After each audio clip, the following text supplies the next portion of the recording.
Hello everybody. Today we are going to start with a project which is called as Advanced Computing Project, which is a course in BIT course, Bachelor of Information Technology under Indira Gandhi Open National University. So we'll try to discuss how to define a project, what are the various objectives involved in this. At the end of this talk, we'll try to summarize all the steps, and I will be taking certain case studies also. Now let's start with this. What are basically the objectives of this advanced computing project? So the main objective of this is that plan an appropriate project. I will be spending some time on this, maybe most of the time on this also. Then next is develop the project. The third one part which I will be taking is verify the project, demonstrate the project, and at the end we'll discuss about the future development. Selecting a project is a very important concept in computing. So since you people are going through different streams, one or two different streams are, one is a computing stream, the other which you are going through is multimedia stream. So we have to identify those projects. We'll study various, I will try to explain certain the case studies about it. And next, what is a project overview? A project is nothing but it is a temporary endeavor undertaken to create a unique product or services. Project follow a life cycle from concept to completion. So a project has a unique project is a unique product, and it provides a services. So it may be anything, building up a TCP/IP network, building up a GUI graphical user interface, building up of a railway reservation system. So it is a unique on its own. It may be from software engineering point of view, it may be different models which can help us in this life cycle. One is a waterfall, prototype, spiral, incremental. A defined set of processes comprising of and support the software cycles are primary, supporting, and organization. So this is basically a project. So till now we have just discussed what is a project. At end of this, a project is nothing but it is a unique thing. A project in other terms can also be described as a temporary endeavor undertaken to create a unique product. The temporary means it will be created for some time. Beginning, which means it has a beginning, it has to have an end also. Unique means that this product and services is different in some distinguishing ways from all similar products and services. Projects are, most of the times the projects are temporary. Temporary means that every project has a beginning and a definite end. The end is reached when the project objectives are attained. So when the project objectives, so suppose we have to build up a campus-wide network. Once we get a complete campus-wide networking, so then we will be able to get the end of this project. Or when we are building a graphical user interface, then that becomes as an end of that project. A temporary does not necessarily means that it is a small duration. Temporary means that this project may be for a small duration. It's not purely a small duration. The projects generally last for years also. So this temporary term may not be confused with only a small period of time. It may end that there are certain projects in industries which goes for years and years. The duration of the project is always a finite. It means once you have to select a project, then you have to define a time period. During that time period, you have to complete that project. So it won't be a long project, means it won't have, it doesn't mean that it will never end, but it means that that particular project will have a definitely end to it. Then let's discuss about the project, first part of this advanced computing project, that is select a project, specify a project, plan an appropriate project. So this part A, I will be discussing about how basically we can select a good project, and then we'll be able to specify that project specification, and then we'll try to plan out the part of this project.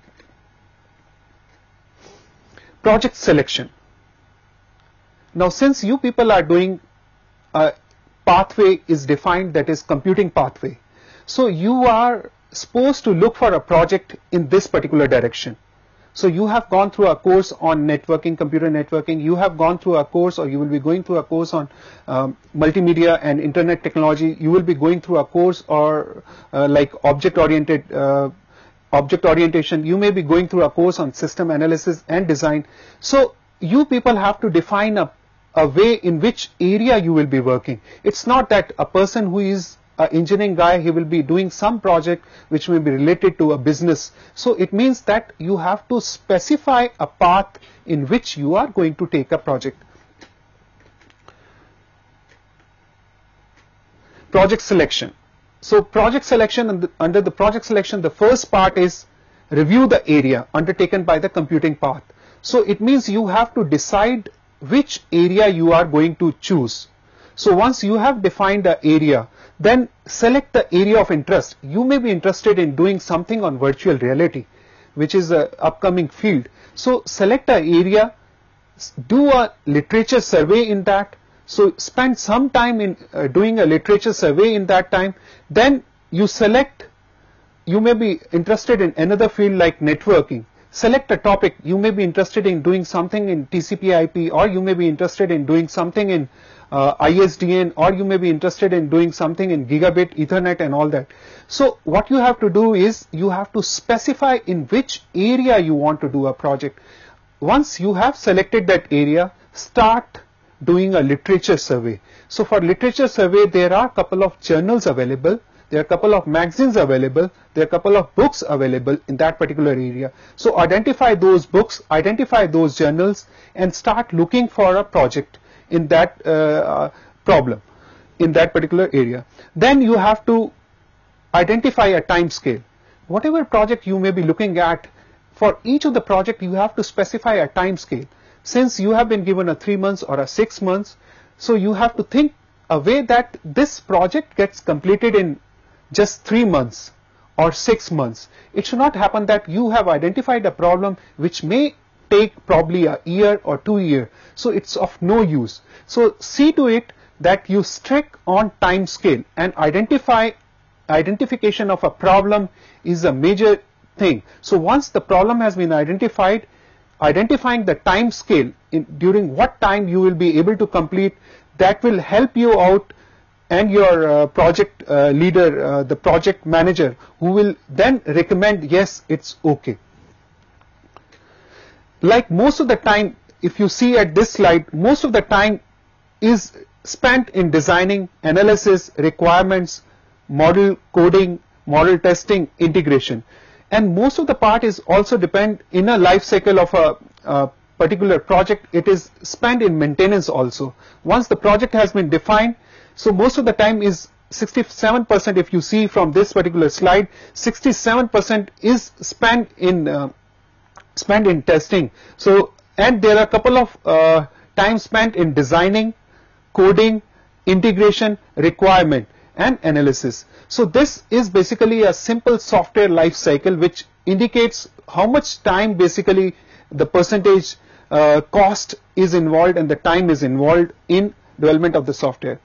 Now from the software engineering point of view, I have taken an example of a in my next slide, I have taken an example for a waterfall model. There are, as I have told, there are a couple of other models also available where you have to define a requirement of that particular project. Then you have to specify the different phases, specification phase. Then you have to design.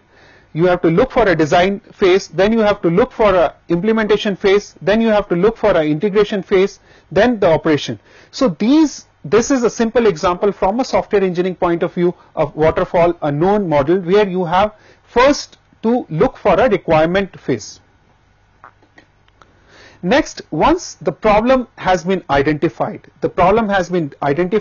and you have freezed your problem, that I'm going to do a problem on graphical user interface in human-computer interface area, or I'm going to implement a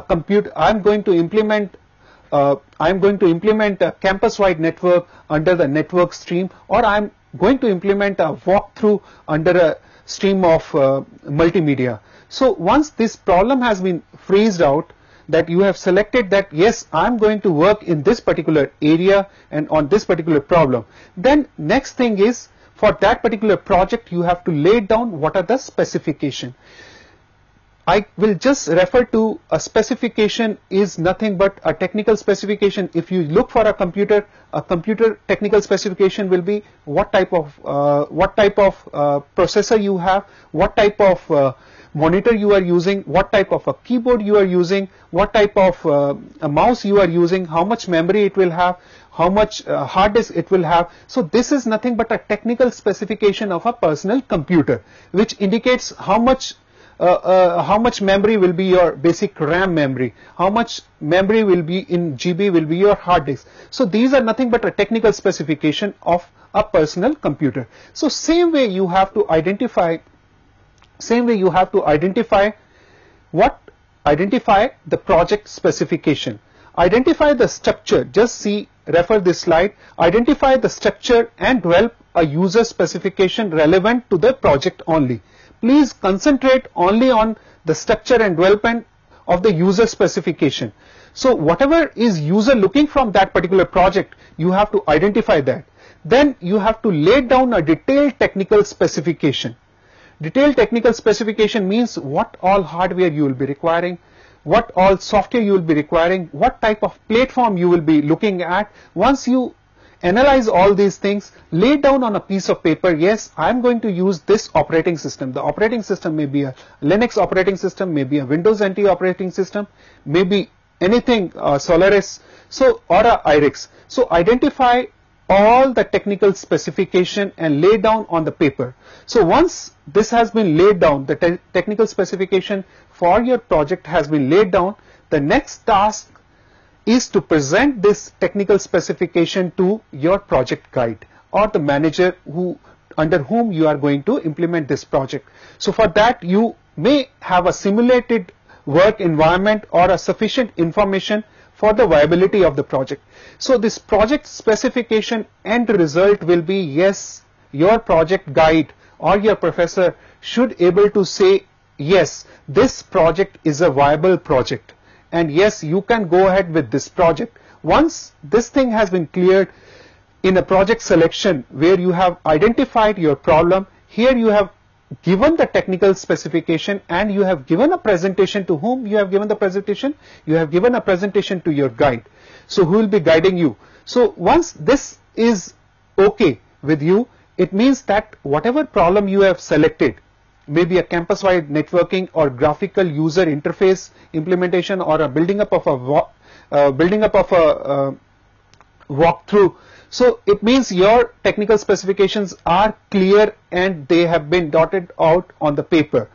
So once this project is viable, then next is how to execute this project. So that is a major part. You have to spend some time in indicating what will be your project plan. So the next part of the part A is the project plan. So produce a realistic information, give that what will be your plan, how you are going to attain your end results, how much time you are going to spend on a particular module of this program in say problem definition or specification or coding or verification or delivering or preparing of a GUI or coding.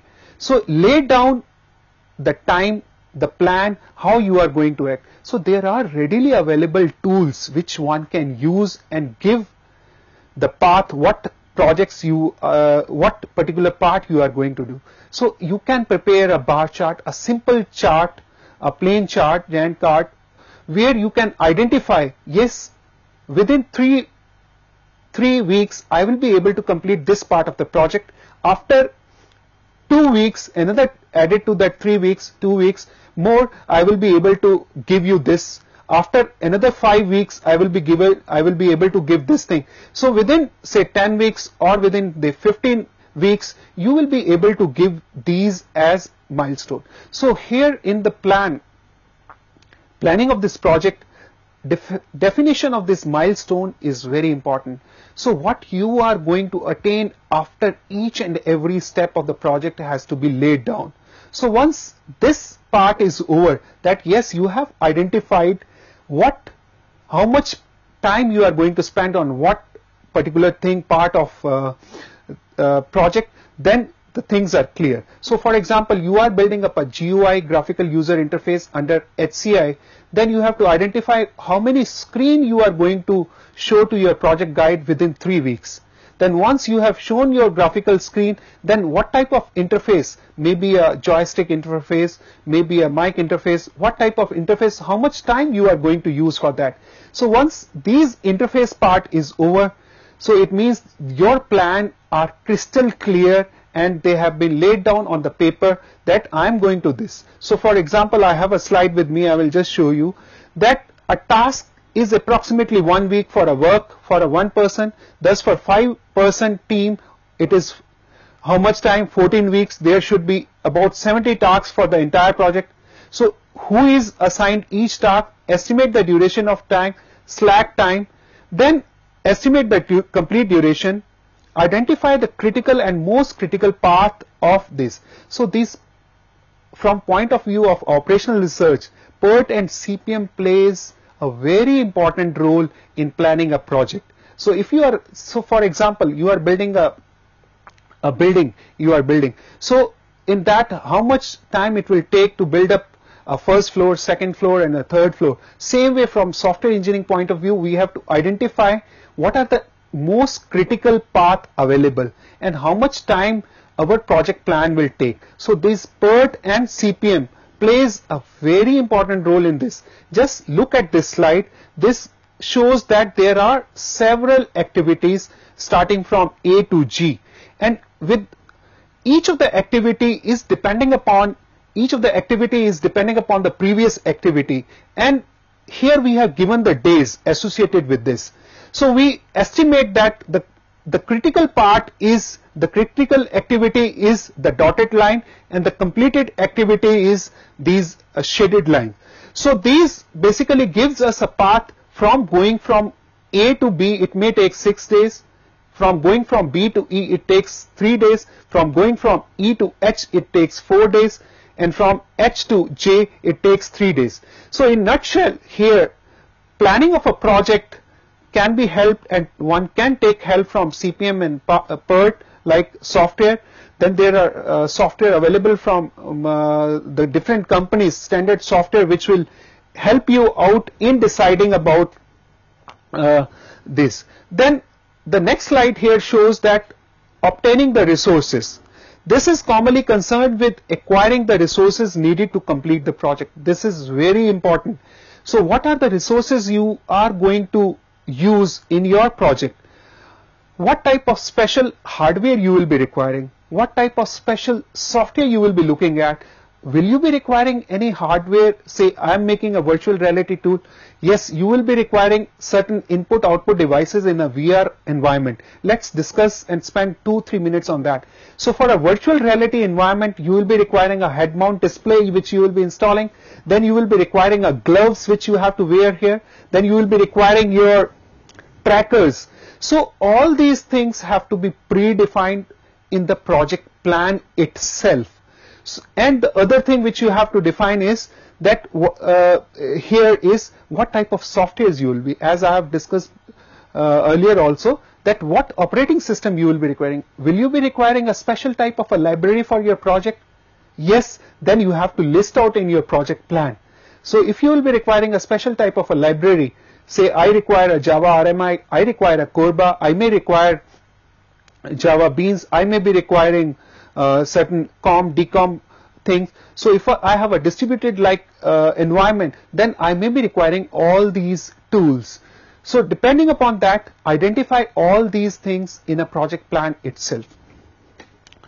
So once this has been clear, then do documentation of all aspects of projects agreed in the standard. So with this, we have gone through the first part of our project, under which we have seen how we have selected the project, we have given the specification of a project, and we have given the plan of the project.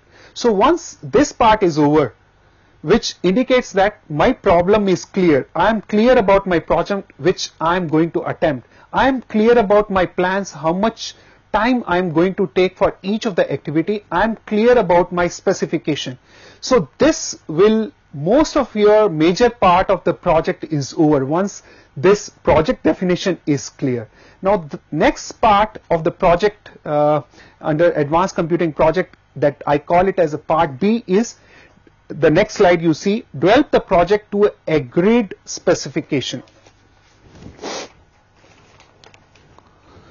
So under this there are three Ds which we have to look for: design, develop and document. So earlier 3 Ps we have seen, here we are going to see 3 Ds: design, develop and document your project. Under design, look for all possible design options available. Once you have seen all possible design solutions available to your problem, for example, you may have say 3 solution to a problem.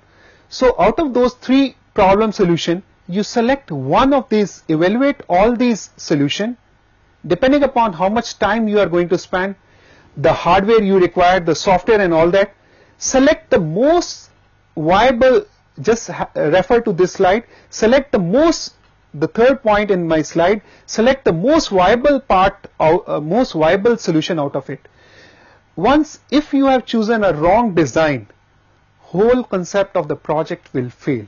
So this is a very important part of this design selection, where you have to emphasize your time on selecting a particular possible solution to your problem. For example, if you have selected, if I am doing a campus-wide networking as a project, if you have selected a wrong number of routers, wrong number of security devices, wrong number of gateways and wrong number of cabling and all that, then whole of your project will fail. So see to it, whatever is a solution which is a viable out of the given 7-4 solution. So out of that, select the viable. After you have selected a suitable method, just refer to this slide, select a suitable design method, apply it to the selected solution. Then once we are over with our design problem, that we have freezed our design, that we are going to refer to this particular design problem that has been freezed. Now the next important part in the project is the development, the coding, how you are going to code it, how you are going to develop this project. This is important. So till this point we have identified our project, we have laid down our problems, we have laid down our specification, and my design out of the given problem I have identified. Now the development part, just refer to this slide.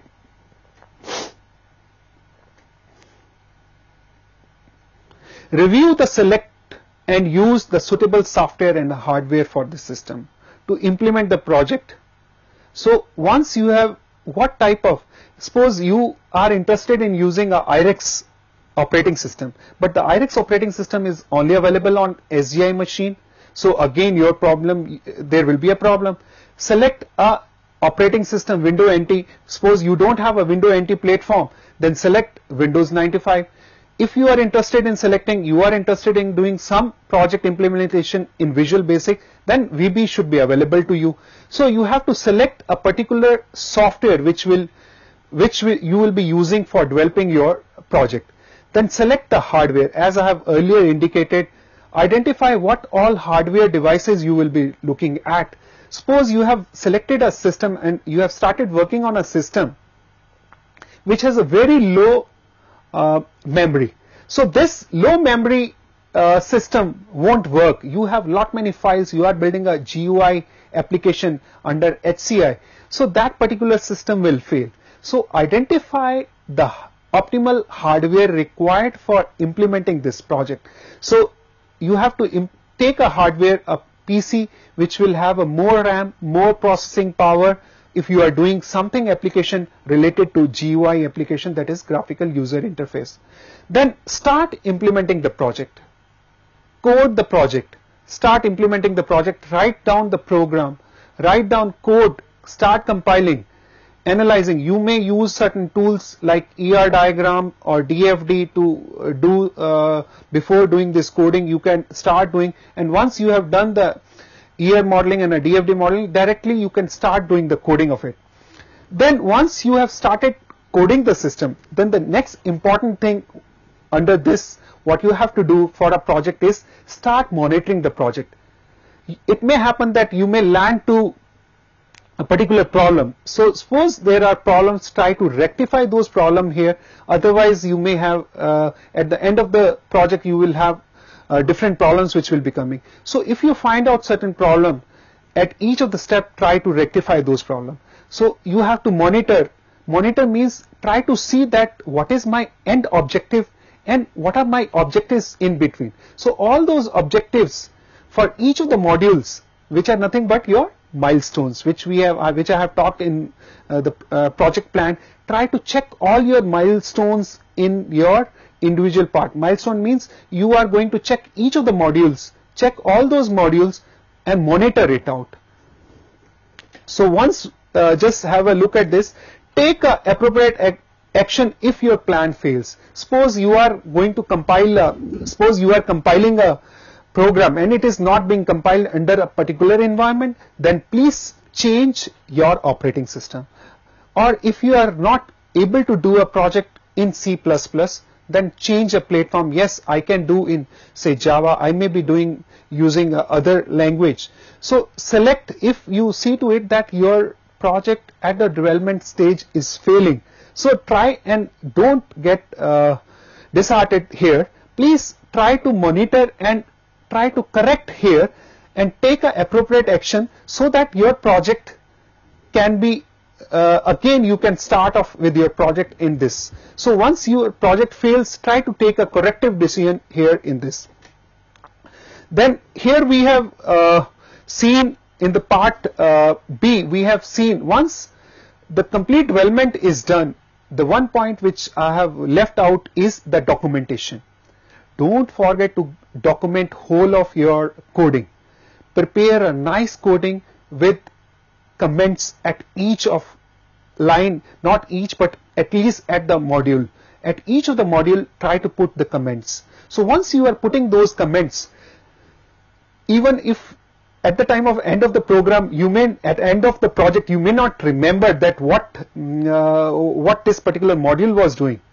So if you have put a proper documentation, means you have comment at each of the module, then even if somebody else want to use your program for a later stage, maybe a future development of this project, it will be easy for him to use this project. So at the end of this part B, you see to it documentation of the project is needed. This documentation has to agree to whatever plan you have laid down, the specification you have laid down, whatever problem you have to define. So according to that, kindly document your project. So this ends the part B of our this project, advanced computing project, where we have till now we have discussed the 3D: design, documentation, design, development and documentation, 3 Ds of this project. Then the next, at the end of this, you should be able to have a program, appropriate program. You will be able to have identified the hardware, software. You have identified the documentation. So at this moment, you have freezed what? You have freezed your hardware requirement. You have freezed your software requirement. You have freezed the development phase. Then you have freezed your the documentation according to your agreed standards. So once you have done this, then let's come on to the part C, which is a very important part of the project, which is, just have a look at this slide. This says verify the project or the plan appropriate. Verification plan. Just have a look at this slide, verification plan. So under this we are going to study 3 V's. Earlier we have studied 3 D's. Under this part C, we are going to study 3 parts, that is verification plan, verification techniques, verification implementation. So these 3 things we are going to discuss here. Formulate and agree the verification. Just have a look at this slide. Formulate and agree a verification plan which ensures the developed product fulfill its specification. So try to verify that whatever plan you have laid down and you have approved it from your guide, your professor. So verify that yes, I am getting these results or not. If I am not getting the result, it means somewhere some problem has happened. Suppose I have to prepare a particular GUI, I have to have a certain interface available, a particular screen has to be developed. But if I am not getting a particular type of screen, it means we have failed somewhere. It means the verification is a very important part in the project, advanced project computing, that is to formulate and agree a verification plan and to put up certain check that this will be this particular, for example, there was an earthquake in Gujarat and all that. Now people say, are these building earthquake resistance or not? So what people say that now there are techniques to check that this building can stand an earthquake or not. So here we have to verify those buildings by putting up a plan which can help us, whatever thing we have built up, we want to put certain test, and then under that test whether this system will be running or not. Just have a look at this. Then what are the just look at this screen, just identify the verification techniques. What are the verification techniques according to the nature of the project? Include the testing techniques as a black box or a white box. As I have taken an example of an earthquake, now there are certain instruments available by which you can basically check those buildings whether these are earthquake prone or not. So here from our project point of view, software engineering point of view, or our project point of view, we have to lay down certain black box and certain white box, which I am going to discuss later in my slides. What are the techniques by which whole of these, is there any techniques by which my complete project can be checked, or do I have those test techniques which I apply on each of the modules? Once I apply on each of the modules, then I can verify those things. So these verification techniques has to be laid down under this project implementation.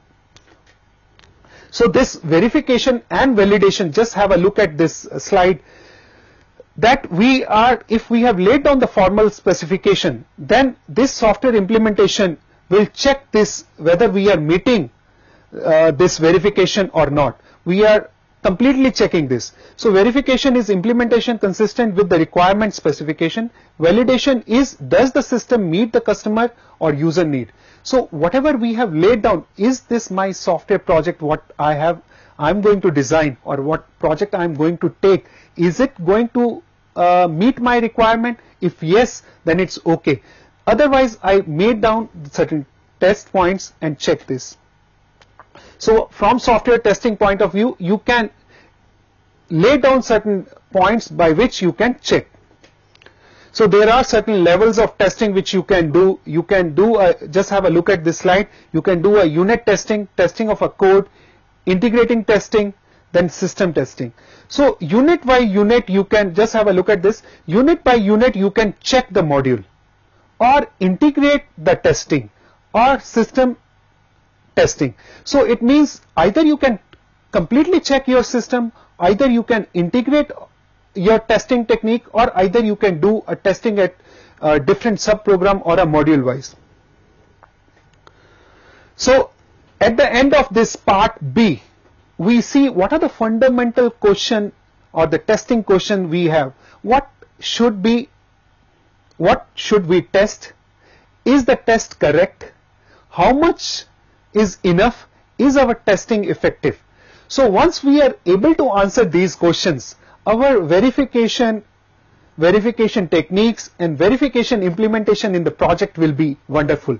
So we have to just refer to the slides. If we are able to answer these questions, then finally our verification and we will be able to achieve the outcome of this, that is verification and validation. I will spend some time and I will spend some time on this, explaining this white box and the concept of a black box. So just refer to this block, this slide.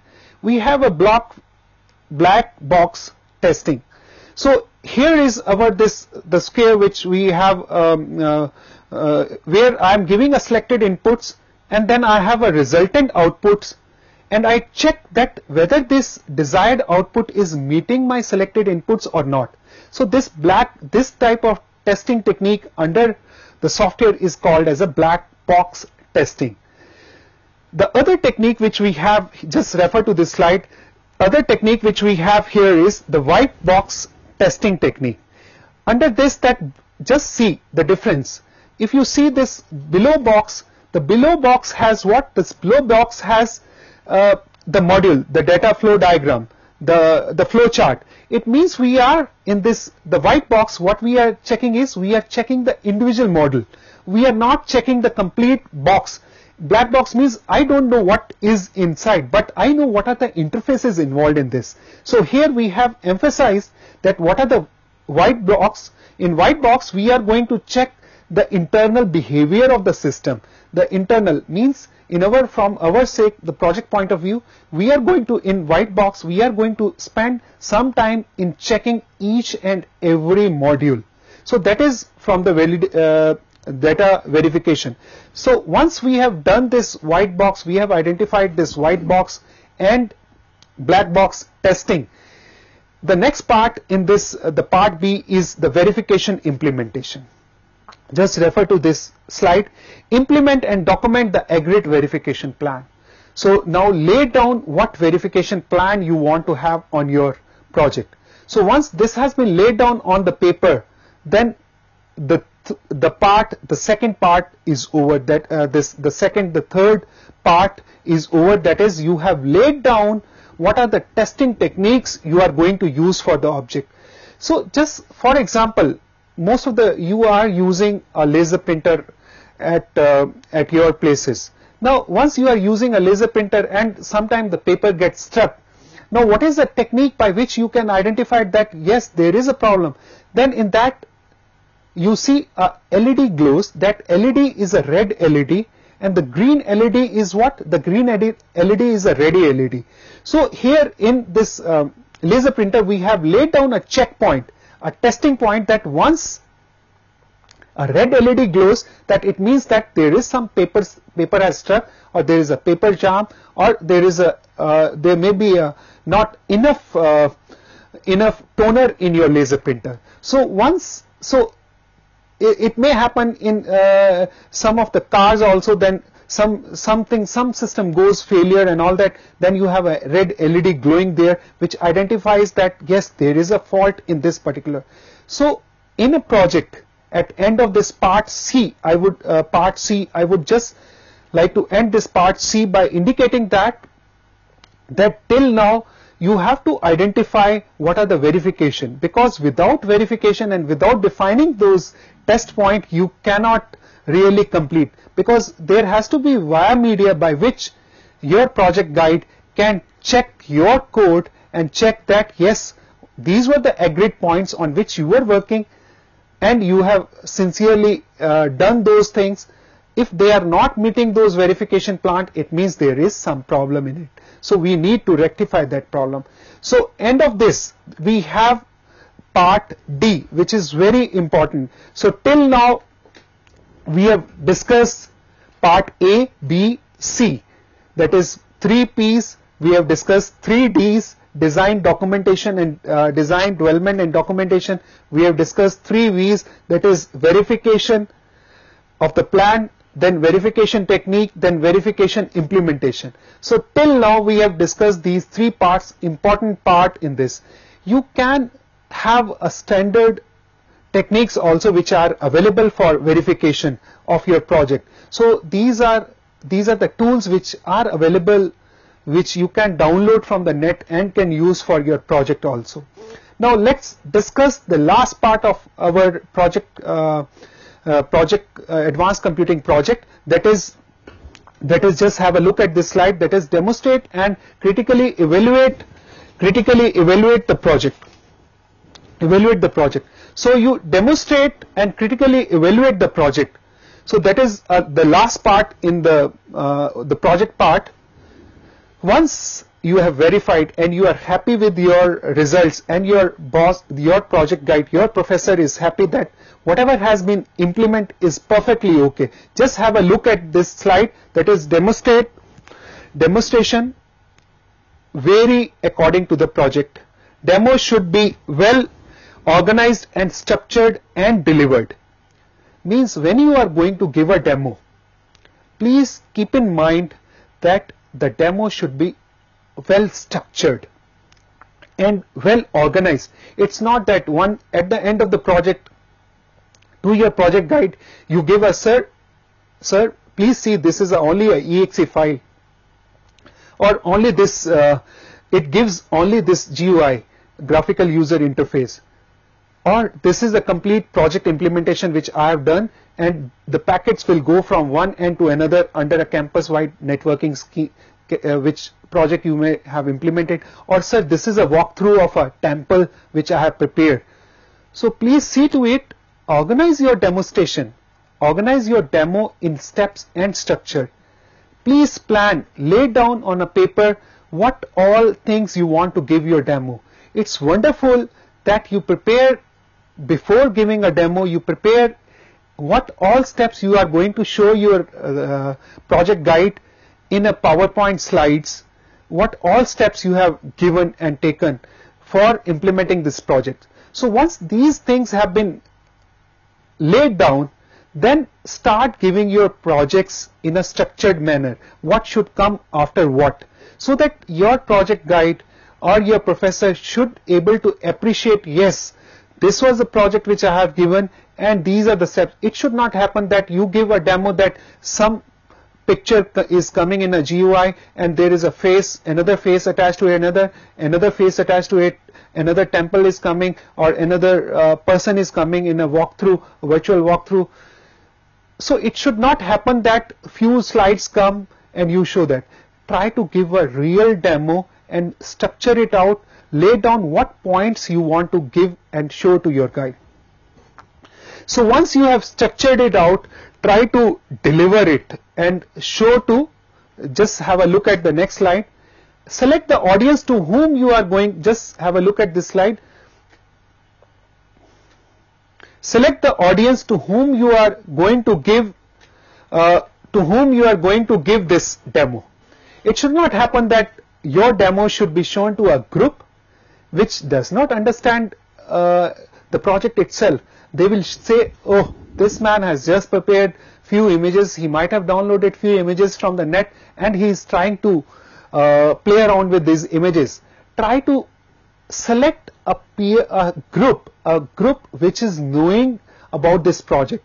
So identify a peer group which knows about, which has a basic knowledge about this project. So once you have a basic knowledge about, you have with you a peer group to whom you are going to give a demo, then it will be wonderful, because those people are going to appreciate about your project. The tutor, your project guide should be there, he should be able to appreciate your project. Then add and the person to whom you have approved the project against the given plan.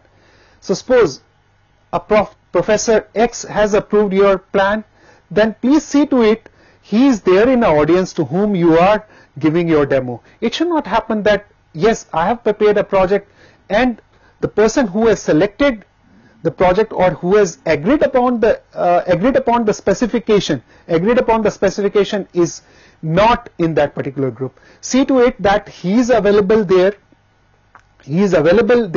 To whom you have to give this presentation.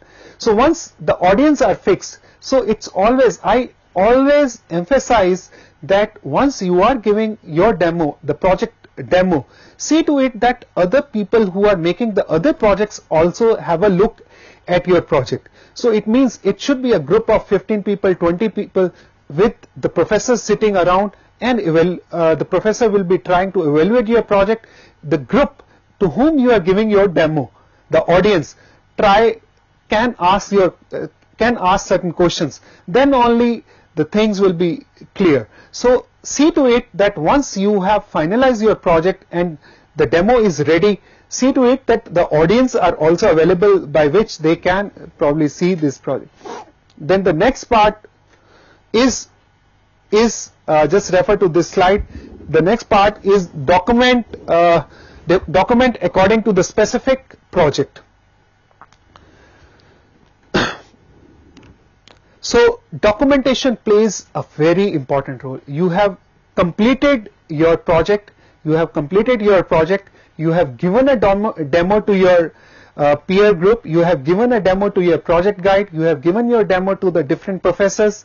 Now there is a final step which is involved, that is writing of a thesis, documenting it out.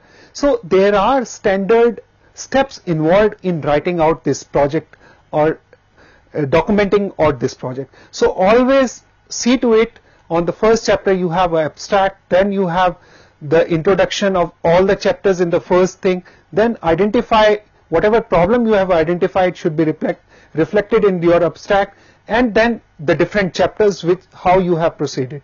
So see to it, whatever project you have implemented, all those steps has to be well documented. It means try to see and write at least few pages on the thing. Why we need documentation nowadays? Why it is important? It may happen that tomorrow you get a job in a good company, in a multinational company, and you are working on a particular project. And after say a year or two, you leave that particular project and you get another good job and you join another MNC. So once you have laid down and documented that project, it means your project manager will be ready to relieve you once everything has been laid down laid down and well documented. Means all those module has been documented, so that another person who joins and try to involve himself in that particular project, it will help him and he will be able to appreciate, yes, okay, I can pick up from this particular part of the project which the other guy was. So see to it, at end of this documentation part, please see to it, document all the stages in your project. And the document, what you are going to do the documentation for the project, please refer to this slide. Please see and concentrate on the last important point, which is a project to the agreed standard. All the stages have to be documented depending upon the agreed standard. Agreed standard means whatever standards you have been defining, whatever standards your project guide has defined it at the time of project definition. So all those points have to be taken care and well documented. So there are a lot of materials available on the net, how to document a particular project, how to write a project report. There are huge amount of material available on the internet. You can go to a particular sites and download those steps and just have a look at this. Then the last and the most important part of this final part D is the future development. Just have a look at this slide. Whatever project we try to implement, each of these projects cannot complete on its own. Means most of the project achieve a perfect solution in the first attempt. I'm attempting a project in making a campus-wide networking or making a graphical user interface or a virtual walkthrough. At the first attempt, I may not be able to complete whole of the project, but definitely it will not be a completely perfect project, but yes, there will be certain problems left out it. So these problems are meant as a future development. Means any student, wherever you have left out, but see to it, your project has to be complete. But what can be a future things? When you have a viva, when you give a demo, your project guide or your professor may point out, oh student, can you implement these all things in your project? Then you will say, no sir, there was a time limited. I have planned my project to complete in this 6 months, but yes sir, I was not able to do this, these all steps. But yes, one can, once I have another 6 months with me, I will be able to do. So this another 6 months, if I have with me, it becomes as nothing but a future development. What all things can be added to whatever projects you have done. So this are the important point. That is a future development is a very important point from a point of the project development. demonstrate the route by which you will be able to have a project implemented. So at the end of this part D, we have learned how to give a demo to a student, how to give a demo to a peer group, then how we can select what will be the audience, what type of documentation we have to do. Should I be able to do certain future, what will be the future development in my project? So at the end of this part D, we have identified the project, we have well documented the project, and we have laid down what will be the future steps involved in this. So with these 4 steps, part A, part B, and part C, the student will be able to appreciate, will be able to do, and will learn how to develop a project. So before I end this, my talk, let me summarize all my points, what I have covered at the beginning. That is, I started my lecture with planning an appropriate project. See to it, keep in mind, whatever computing stream you are, select an appropriate project, plan, specify, select, and freeze a problem. Then we have seen and spent some time on develop the project. Here we have seen the 3 Ds: design, develop the project, and document the project. So by this we'll be able to code the project, and we'll be able to learn how basically a project can be developed and what are the problems involved in this. Then we have seen what are the test points that will be covering, that I have covered in verifying the project. How we can verify a project, what is a black box, what is a white box, what are the test points which you can put for your projects. Then at the end of this, we have seen that is, I have covered, that is a part D, that is a demonstrate the project and the future development, or what can be the future development. So these are the 4 basic learning outcomes of this project, advanced computing project. So see to it, identify a project. Once the project has been identified, start working in that particular direction as I have explained. So you may work, there are a couple of areas in which you can work into it. I will spend 2-3 minutes more and then I will wind up my lecture. See to it an area like you have studied a human computer interface. Then build up a prototype for a disabled person. Build up a input-output wise input-output system. Build up a system for a graphical user interface. Build up a virtual walkthrough. So once the broad area has been defined, there are certain areas which are listed out in the, you can take help from the internet and couple of books, then work in this. Suppose you are interested in working in the network. See to it, select an area in which you can work under a networking, or maybe an area related to a multimedia. You would like to use an authoring tool, or you would like to build up an authoring tool for a multimedia authoring tool. It may be just like a Micromedia Director and all that, where you can build up your video editing and audio editing. So to end this and summarize whole of my lecture is that from today's lecture, we have learned what we have learned. Couple of things. What are these? We have learned how to plan an appropriate lecture, appropriate project, and how to develop a project, how to verify this project and demonstrate the project, and what will be the future project. So with this, I end my talk, and I wish you all the best. Thank you.